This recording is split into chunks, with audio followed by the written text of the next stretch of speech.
Vamos a abrir nuestra Biblia, hermanos, ahí en Hebreos capítulo 12.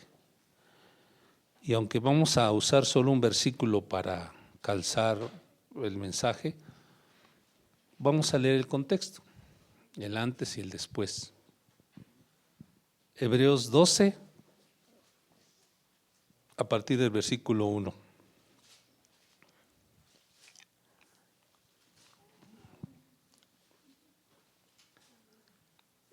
Dice así, Hebreos 12, 1, en el nombre de Jesús. Ay, perdón, estamos aquí. Por tanto, nosotros también, teniendo alrededor nuestra tan grande número de testigos, despojémonos de todo peso y del pecado que nos asedia, y corramos con paciencia la carrera que tenemos por delante. ¿Qué tenemos por delante, hermanos? Una carrera. ¿Cómo debemos correrla? Con paciencia. ¿Qué debemos hacer para que se aligere más? De todo peso y del pecado, ¿verdad? Luego dice, puestos los ojos en Jesús, el autor y consumador de la fe, el cual por el gozo puesto delante de él sufrió la cruz, menospreciando el oprobio, y se sentó a la diestra del trono de Dios.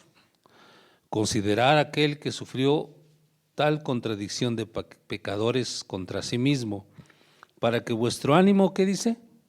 No se canse hasta desmayar. ¿Qué debe suceder con nuestro ánimo? No se debe cansar hasta desmayar, no se debe cansar, porque aún no habéis resistido hasta la sangre, combatiendo contra el pecado. Entonces dice que nosotros debemos de poner nuestros ojos en Jesús, ¿verdad? Poner nuestros ojos en Jesús. En otra versión dice, fijemos la mirada en Jesús. Pero fijar la mirada es poner nuestra vista directo, ¿verdad? En un solo lugar, en un solo blanco, en una sola persona, ¿verdad? Es como cuando dice el Salmo 121:1, dice, alzaré mis ojos a los montes. No dice miraré a los montes, no. Alzaré mis ojos a los montes. ¿Por qué dice David que debemos hacer esto? Porque eso nos hace tener un ángulo, no recto, sino un ángulo, bueno, no una línea, sino hacer un ángulo. Y ese ángulo, si usted parte de aquí y lo dirige en una línea, entre más lejos esté la línea, más alto va a llegar. Entonces, por eso, en los momentos difíciles, uno no debe andar así, cabizbajo. Dice, alza tus ojos a los montes. Entonces los levantas y ¿qué hay en los montes? No, fíjate allá. Y entonces tu mirada va a dar con Cristo. Ahí está el Señor, ¿verdad que sí? Alza tus ojos, poner la mirada en Jesús, dice. O cuando dice en Colosenses 3, del 1 al 2, que debemos de poner nuestra mirada en las cosas de arriba. En las cosas de arriba y no en las de abajo o las de la tierra, porque las cosas de arriba son eternas, son duraderas, donde está Cristo. Entonces, poner la mirada es, verdad, fijar mi mirada en un solo blanco, una sola persona. O también en el sentido cuando alguien le pone la mirada a alguien, ¿verdad? Le echa la mirada a alguien, o sea, la señorita le echa la mirada al joven, ¿verdad? Y ya cuando le pone la mirada al muchacho, ya no hay quien le quite los ojos de encima de él, ¿verdad? Les decía a los hermanos que aunque de repente se sonríe y está todo chimuelo y no sé, pero la muchacha ya lo vio, ¿no? O sea, ya tiene su mirada ahí y la mamá le dice, no, hija, mira que tú mereces, no, pero ya no oye, porque ya está su mirada ahí. Ese es el sentido que dice el autor, pon tus ojos en Jesús, ¿verdad? Como el joven también que pone su mirada en la señorita. O sea, ya ella es, no, pero es que ella es, y le dan buenos y malos consejos y nada lo quita de desistir hasta que consuma el matrimonio y se casan. Creo yo que así fue la mayoría de todos nosotros que nos llegamos a casar, ¿verdad? Pusimos nuestra mirada y no quitamos el dedo del renglón. Y por eso se consumó el matrimonio. Entonces el Señor dice, pongan su mirada o pongan sus ojos en Jesús. ¿Por qué? Porque Él es el autor y consumador de nuestra fe. Así que si hemos de lograr algo en este año, debe ser con nuestra mirada puesta en Jesús. Aleluya. Porque dice que Él es el autor y consumador de nuestra fe. Esa palabra autor significa persona que es causa de algo. Jesús es la causa de nuestra fe. Estamos aquí por Jesús, hermano. Tal vez yo no predique muy bien o más o menos, o no me podría yo comparar con otros grandes predicadores, pero aún así usted ha entendido que usted está aquí porque se le predica de Jesús, porque Jesús es el motivo, es la causa de la fe, es la persona que causa nuestra fe, Jesucristo. Así que no está aquí por mis ideologías o mis pensamientos o mis doctrinas. Está usted aquí porque Jesús es la causa de nuestra fe. Aleluya. Él es el autor de nuestra fe. Pero no solo es el autor, sino que Él es el consumador. ¿Sí? Esa palabra consumar significa terminar. Entonces no solo inició el Señor un proyecto, sino que lo terminó. Gloria a Dios, hermanos. Ya en eso debemos de tomar ejemplo. Si usted va a hacer algo este año, inicie algo, pero termínelo. Aunque sea sencillo, termínelo, para que vea como ejemplo a Jesús. Jesús es el autor y consumador de nuestra fe. Por eso es de que allí en Juan 9:30, en el Evangelio de Juan 9:30, dice que Jesús estando en la cruz y para que se cumplieran las Escrituras, dice que dijo el Señor, tengo sed, y le acercaron una esponja con vinagre, y al beber el vinagre dijo, consumado es. Y una vez que dijo consumado es, dice que expiró, murió el Señor. Quiere decir que ese fue el momento en que se consumó o se terminó el proyecto glorioso que Dios tuvo con el mundo para la salvación y para la fe que ahora nosotros tenemos. Aleluya. Nuestra fe no la inició Buda, no la inició Mahoma, no la inició Alá, no la inició ningún otro tipo de ídolos. Nuestra fe la inició Jesucristo. Él es la causa de nuestra fe y Él la consumó en la cruz del Calvario, pagando el precio de nuestros pecados, derramando su sangre. Fue y es el autor y consumador de nuestra fe. Por eso, cuando se mencionan palabras como estas, nos habla de ese carácter.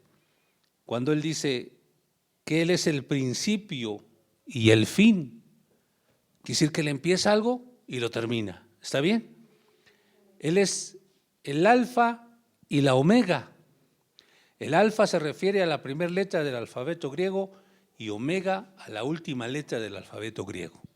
Yo soy el alfa y la omega, el principio y el fin. Aleluya. Dice, es, el que era y el que ha de venir, el Todopoderoso. Gloria al Señor. Por eso usted siéntase feliz, siéntase pues gozoso de saber que la causa de nuestra fe que profesamos no es una persona, no es una institución, no es una ideología o filosofía.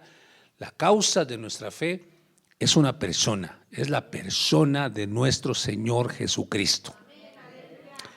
¿Verdad? Que inició un proyecto de salvación y la consumó derramando su sangre. Dice que poniendo el gozo en su corazón frente a Él, no le importó lo que tuvo que sufrir.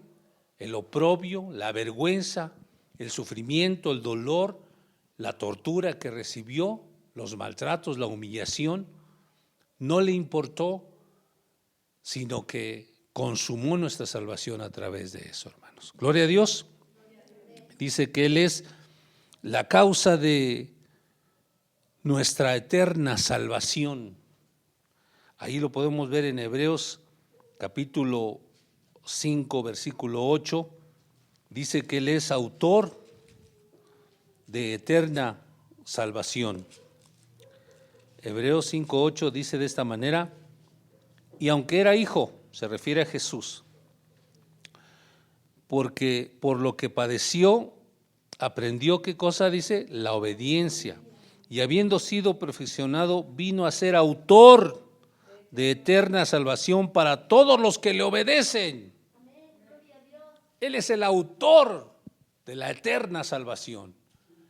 Él es el único en el cual podemos ser salvos, porque Él es el único que inició y consumó la fe y la salvación de la iglesia. Gloria al Señor.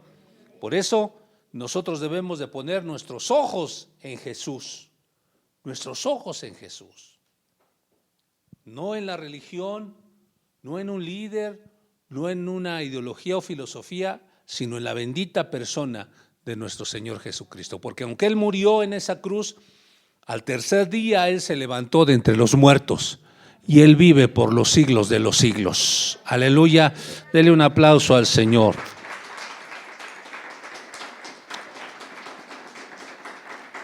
Dice en otra versión este mismo versículo: así que Jesús cumplió todo lo que tenía que hacer. Por eso todos los que lo obedecen pueden tener salvación eterna. Esa es otra versión. Jesús cumplió todo lo que debía hacer. En otra versión dice: Jesús obedeció todo lo que su Padre le mandó respecto a la salvación. Entonces, por eso Él es el autor y consumador de nuestra fe. Él es el que siempre toma la iniciativa. El hombre no tiene iniciativa para buscar de Dios, pero Dios es el que ha tomado siempre la iniciativa en toda la historia del mundo, hermanos, para la salvación del hombre. Dice su palabra que ahí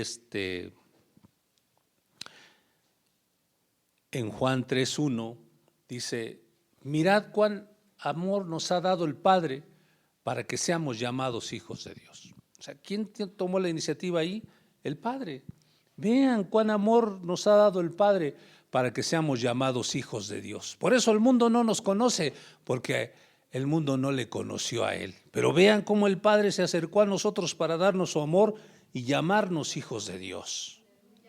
Luego también dice ahí en Mateo 3:2: el reino de los cielos se ha acercado.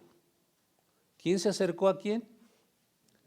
El reino se acercó a nosotros, no nosotros a Él. El Señor dice: no me elegisteis vosotros a mí, yo os elegí a vosotros.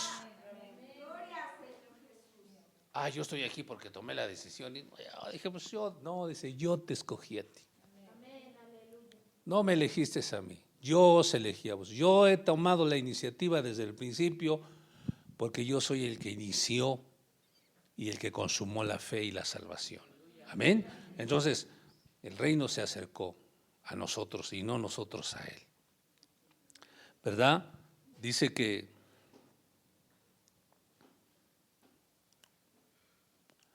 en Filipenses 2:13 dice que Dios pone en nosotros el querer como el hacer por su buena voluntad. O sea, ya es algo que Dios es el que inicia todo. Por eso la iglesia, cada uno de nosotros, debe poner su mirada en el autor y consumador de la fe, que es Jesucristo mismo. De ahí en nadie más. Él es el autor y consumador de la fe. Cualquier cosa que hagas, pon tu mirada en Jesús. Cualquier proyecto que tengas, pon tu mirada en Jesucristo. Aún si vas a tener que resolver tus problemas con tu familia, tu trabajo y todo, pon tu mirada en Jesús. Míralo a Él, que sea el ejemplo tuyo a seguir. Aleluya. que sea la figura que tienes que seguir siempre. Cómo es que Él inició algo y lo concluyó dando su vida, sufriendo. Y si te pareciera difícil lograr algo, piensa en el Señor, lo que a Él le costó la salvación de todos nosotros, su vida, su sangre derramada. Así que nada hay imposible para el cristiano que pone su mirada en Jesucristo. Aleluya. Denle un aplauso al Señor.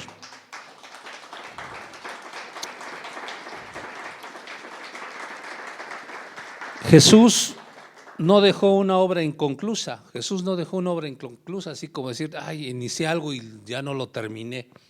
No, hermanos, sino que Él persistió hasta el final, sufriendo el oprobio, pasando las adversidades, los dolores de la muerte, las torturas del látigo, las humillaciones del hombre, ¿verdad?, de las personas, los golpes que le daban en su cabeza, le jalaban la barba, le clavaron una corona de espinos en su frente, lo humillaban, le decían, si eres hijo de Dios, sálvate a ti mismo. Y Él era hijo de Dios, Él es el hijo de Dios, y Él podía salvarse a sí mismo, pero Él menospreció lo propio y sufrió y dio su vida, porque Él quería terminar la obra que inició. Aleluya. Si nosotros ponemos nuestros ojos en Jesús, nunca vamos a ser decepcionados de Él, nunca. Jesús nunca nos decepcionará. Jesús nunca nos traicionará. Dice que los que confían en Él y los que esperan en Él jamás serán avergonzados. Jamás serán avergonzados. Porque Él es confiable. Aleluya. Él es confiable. Ahí en Romanos 8, 36 al 39 nos dice que ni la muerte, ni la vida, ni ángeles, ni principados, ni ninguna otra cosa creada, ni lo presente, ni lo futuro, nada puede separarnos del amor de Cristo. Aleluya.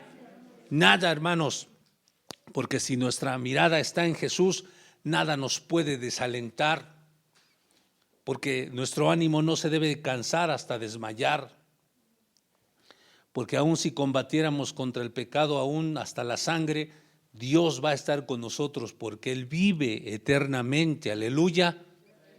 Nadie se puede decepcionar de Jesús.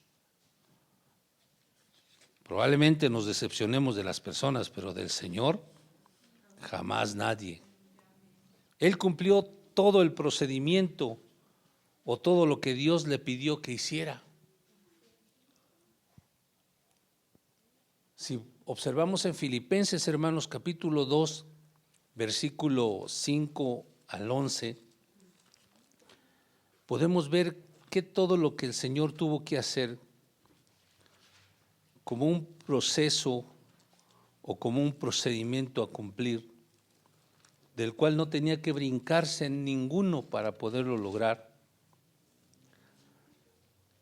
Filipenses 2:5 dice, haya pues en vosotros este sentir que hubo también en Cristo Jesús, el cual, siendo en forma de Dios, no estimó el ser igual a Dios como cosa que aferrarse. Entonces Jesús es Dios. Estando en el tercer cielo, hermanos, siendo en forma de Dios, no dijo, yo soy Dios, y lejos de mezclarme con la humanidad, ellos debieran ser mis esclavos. Pero Él no se aferró a ser Dios, sino que se despojó a sí mismo, ¿verdad? Se despojó a sí mismo, tomando forma de siervo, hecho semejante a los hombres. Dios hecho hombre. Aleluya. ¿Cuántos dan gloria al Señor? Dios hecho hombre. Emmanuel, Dios con nosotros, caminando entre nosotros, haciéndose vulnerable a los hombres, cayendo en las manos de los hombres. Es mejor caer en las manos de Dios y no en las manos de nuestros enemigos, ¿verdad? Cuando dan gloria al Señor. Cuando yo veo una película, la veo y la disfruto, pero veo los mensajes que trae. Hay un mensaje de un hombre que le llamaban el Rambo. Y su amigo lo habían aprisionado unos rusos. Y de repente él va por él, aparece allá en Afganistán y hace cosas y los dos se sorprenden de todo el desastre que hizo él solo. Y entonces el general ese le pregunta al amigo del Rambo, le dice: ¿quién es ese hombre? ¿Es Dios? Y él dice: Dios tendría misericordia. Él no, dice. Lo asustó más. Aleluya. Quiere decir que a veces hay que temerle más al hombre que a Dios mismo, ¿verdad? ¿Cuántos dan gloria al Señor? Dice que una vez una hermanita que hacía el aseo en el templo estaba haciendo el aseo, ya le dio flojera ya recoger toda la basura, y dice que abre la alfombra así, que la echa abajo de la alfombra. Y que en eso que entra el pastor y que en eso oye una voz que le dice: ya te vi lo que hiciste, hija. Y le dice: ¿quién es? ¿Quién eres? Soy Dios. Yo pensé que era mi apóstol, dice. O sea, le iba a tener más miedo al apóstol que a Dios. Por eso véanlo, cómo es que él se hizo hombre y cayó en las manos del hombre. Siendo Dios, se despojó, se hizo vulnerable, se hizo siervo, se hizo hombre, y estando en la condición de hombre se humilló, dice ahí, ¿verdad? Y se hizo obediente hasta la muerte, y muerte de cruz, para consumar la salvación y la fe que ahora nosotros tenemos en Cristo Jesús. La fe del cristianismo, hermanos, está basada en Jesús, y es una fe poderosa y fuerte. Aleluya. Todo lo que es nacido de Dios vence al mundo, y esta es la victoria que ha vencido al mundo: nuestra fe en nuestro glorioso Señor Jesucristo. ¿Por qué? Porque Él es el autor y consumador de esta fe. Inició un proyecto y lo terminó en la cruz del Calvario, derramando su sangre. Por eso ponemos nuestros ojos solamente en Jesucristo, porque Él es el autor y consumador de esta fe gloriosa. Aleluya, gloria al Señor. Y cumplió todo ese procedimiento. Se puso en las manos del propio hombre. ¿Y qué le hizo el hombre? Lo lastimó, lo castigó. Dios con nosotros. Tuvieron a Dios con ellos, y en vez de reconocerlo como Dios, lo maltrataron, lo humillaron, pero a Él no le importó. Dice que Él menospreció lo propio. Dice: no me importa, porque es parte del proyecto de la fe que voy a dejar en la iglesia y de la salvación eterna. Entonces, si nosotros vemos eso, hermanos, Jesús debe ser entonces nuestra inspiración en todas las cosas que hagamos. Nuestra inspiración en todo proyecto que hagamos, si son proyectos materiales o mejor aún espirituales, de servicio a Dios.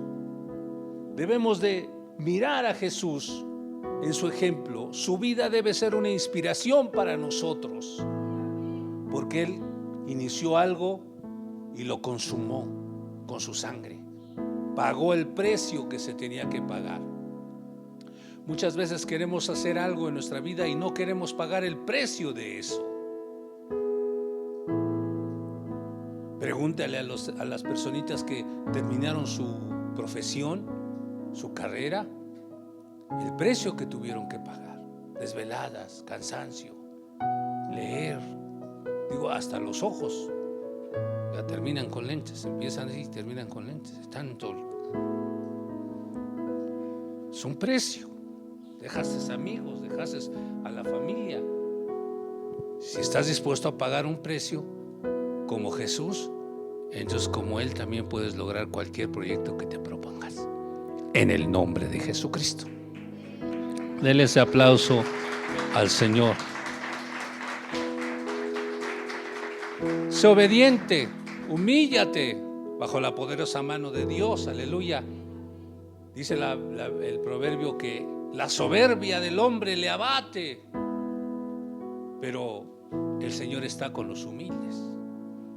Si te humillas bajo la poderosa mano de Dios, Él te levanta cuando fuere tiempo. Por eso dice el Señor que cuando Jesús hizo todo esto y concluyó, consumó la salvación, dice que entonces el Señor lo levantó hasta lo sumo, hasta lo más alto de la grandeza del cielo, y le dio un nombre que es sobre todo nombre, para que en el nombre de Jesús se doble toda rodilla de los que están en los cielos y en la tierra y debajo de la tierra, y toda lengua confiese que Jesucristo es el Señor, para la gloria del Padre.